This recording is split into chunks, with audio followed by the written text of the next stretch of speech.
ফিরলাম বিরতির পর।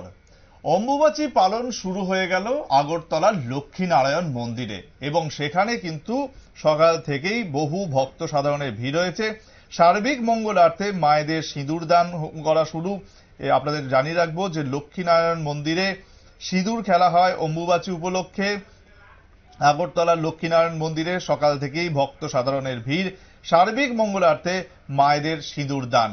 দেখতেই পাচ্ছেন সেই ছবি, সকাল থেকেই কিন্তু মানুষ ভিড় জমায়, যারা ভক্ত সাধারণ তারা ভিড় জমায় এবং ভক্তি ভরে তারা পুজো দিয়েছেন।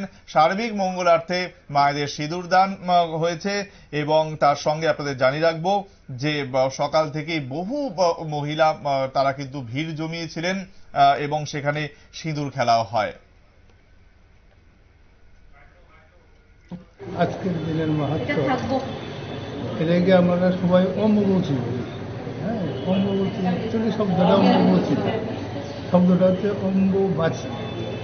হ্যাঁ, অম্বু শব্দের অর্থ হল পৃথিবী, বাচী শব্দের অর্থ হল জল। তো ওই সময়ে আমাদের মাতৃজাতিরা যেমন রজস্বলা হয়, তখন ওইটা আমরা ওই সময়টা আমাদের পৃথিবীর তো মাতৃজাতি, পৃথিবীর রজস্বলা হয়, এই হিসাবে আমাদের হিন্দু শাস্ত্রে বর্ণিত। পৃথিবীর রজস্বলা হয় বলতে আমরা তখন পৃথিবীতে রসালো থাকে। হ্যাঁ, ওই তখন আমরা পৃথিবীর কোনো জোরপূর্বক কিছু কাজ করি, যেমন ধরুন খনন, তারপর যে বেশি চাপ দেওয়া, এগুলি আমরা করি। আর এটাতে সাধারণত বিধবা মহিলা যারা, তারা ওই সময় মাটিতে পারবে না।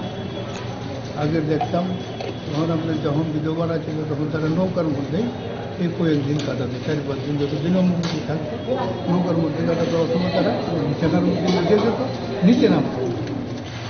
আর সধবা মহিলা যারা আছেন তারা তাদের স্বামীর দীর্ঘায়ু কামনা তখন মার কাছে, ঠাকুরের কাছে, যার যেরকম সামনের জন্য ঠাকুর বাড়ি থাকে ওরা ঠাকুরের কাছে নিজেদের স্বামীর মঙ্গল কামনায় প্রার্থনা করে। আর আপনার এখন কিছু কিছু ব্রাহ্মণ বলছে যে সিঁদুর খেলা মানে অমাবস্যা আমাদের মহিলারা যারা আছে তাদের জন্য একটা বিশেষ দিন। এই অমাবস্যার মূল ইয়ে হলো মা কামাখ্যা দেবী থেকে সূচনা। তো এই অমাবস্যা 7 দিন ধরেই চলে। আমরা এখানে যারা আগরতলাবাসী আছি তারা সবাই লক্ষ্মীনারায়ণ বাড়িতে এসে আমরা তা উদযাপন করে থাকি প্রতি বছর। ভগবানকে কোনো প্রার্থনা করা হয়েছে? হ্যাঁ, নিশ্চয়ই। পরিবারের মঙ্গলের জন্য, স্বামীর দীর্ঘায়ুর জন্য আমরা প্রার্থনা করেছি এখানে লক্ষ্মীনারায়ণ বাড়িতে এসে সকলের কাছে। অর্থাৎ প্রতি বছরের ন্যায় এই বছরও কিন্তু আগরতলা লক্ষ্মীনারায়ণ মন্দিরে অম্বুবাচী বা ব্রত উপলক্ষে মায়েদের সিঁদুর দান হয় এবং সকাল থেকেই কিন্তু বহু মহিলা পুণ্যার্থী তারা কিন্তু ভিড় জমান এই মন্দিরে এবং সেখানে পুজো দেন। একটা ছোট বিরতির সময়, সঙ্গে থাকুন।